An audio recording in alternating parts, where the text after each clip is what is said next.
नमस्कार मित्रांनो, स्वागत आहे आपल्या ज्ञान मंचवर. आज आपण ज्ञानेश्वरीतील अत्यंत गंभीर, गूढ आणि जीवनाला कायमस्वरूपी दिशा देणारा असा अध्याय समजून घेणार आहोत. अध्याय 8 ज्ञान ब्रह्मयोग. हा अध्याय म्हणजे केवळ तत्वज्ञान नाही. हा अध्याय म्हणजे मरण कसं असावं, जगणं कसं असावं आणि मुक्ती कशी मिळते याचं संपूर्ण उत्तर आहे. महाभारताच्या रणांगणावर अर्जुनाचं मन अजूनही संभ्रमात आहे. त्याला युद्धापेक्षा एक मोठा प्रश्न छळतो आहे.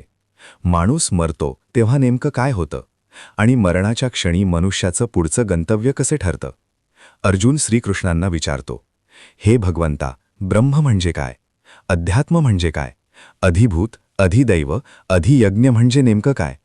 आणि सगळ्यात महत्त्वाचं, अंतकाळी तुझं स्मरण कसं करायचं? कारण देह त्या क्षणी वेदनेत असतो, श्वास अडखळतो, इंद्रिये साथ सोडतात, मन अस्थिर होतं. अशा वेळी ईश्वराचं स्मरण कसं होईल? श्रीकृष्ण अतिशय शांतपणे पण ठाम स्वरात उत्तर देतात. ते सांगतात, ब्रह्म म्हणजे अविनाशी सत्य, जे कधी उत्पन्न होत नाही, जे कधी नष्ट होत नाही, जे काळाच्या पलीकडे आहे आणि जे सर्वांमध्ये असूनही अलिप्त आहे. हे शरीर म्हणजे ब्रह्म नाही. हे शरीर पंचमहाभूतांनी बनलेलं आहे, म्हणून ते नश्वर आहे. पण या देहात राहणारा आत्मा तोच ब्रह्माचा अंश आहे. श्रीकृष्ण सांगतात, जो आत्मा देहात आहे तोच अधिभूत आहे.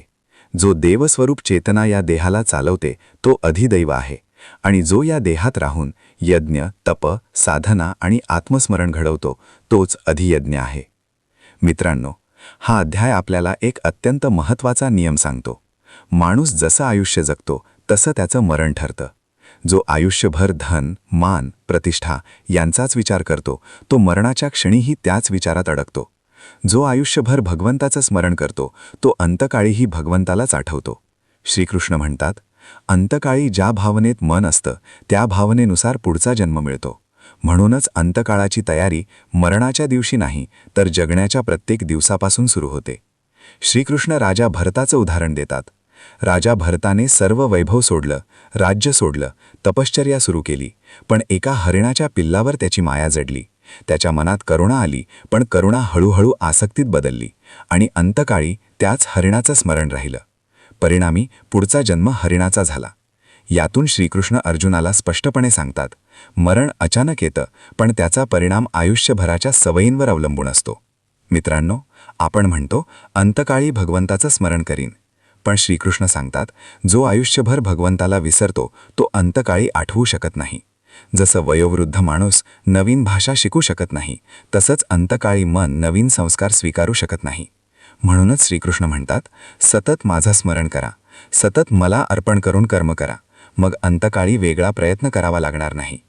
जो मनुष्य कर्म करताना म्हणतो, हे कर्म माझं नाही, तुझं आहे प्रभू, तो खरा योगी आहे.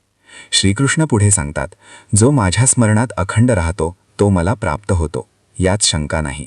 हा मार्ग कठीण नाही, पण सातत्याचा आहे. मित्रांनो, ज्ञानब्रह्म योग आपल्याला सांगतो, मोक्ष म्हणजे मरणानंतर मिळणारी जागा नाही. मोक्ष म्हणजे मी देह नाही, मी आत्मा आहे, हा बोध आयुष्यभर जपणं. जो माणूस हा बोध प्राप्त करतो त्याला मरणाचं भय उरत नाही, कारण त्याला कळतं, देह पडतो पण आत्मा कधीच पडत नाही.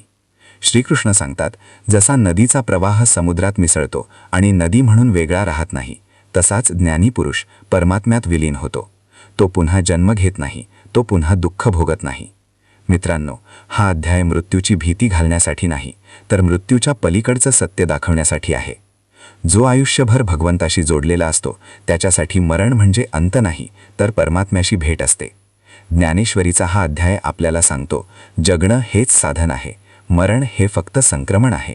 म्हणूनच आजपासूनच आपल्या विचारांना दिशा द्या, आपल्या कर्मांना अर्पण भाव द्या आणि मन भगवंताशी जोडा. पूर्ण अध्यायाचा सविस्तर अर्थ लवकरच आपल्या ज्ञानमंच चॅनलवर येत आहे. म्हणून चॅनल सबस्क्राईब करा, व्हिडिओ लाईक करा आणि हा ज्ञानप्रसाद सर्वांपर्यंत शेअर करा. जय श्रीकृष्ण, जय हरी विठ्ठल.